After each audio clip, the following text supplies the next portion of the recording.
घरात भाजीपाला नसेल आणि भाजी कोणती करायची हा प्रश्न पडला असेल तर ही भाजी तुम्ही नक्की ट्राय करू शकता.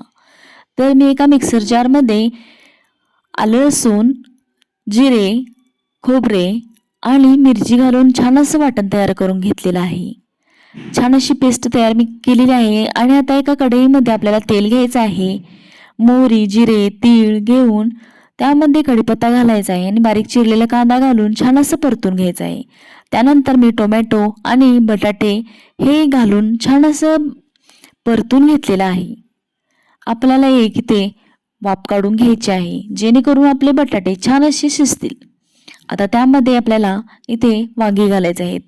वांगी घालून छान असं आपलं भाजी ही परतून घ्यायची आहे. आता आपण जे सारण तयार केलं होतं ते सारण यामध्ये घालायचं आहे. त्यानंतर मी ते घरची लाल मिरची घातलेली आहे आणि शेंगदाण्याचं कूट देखील घातलेलं आहे.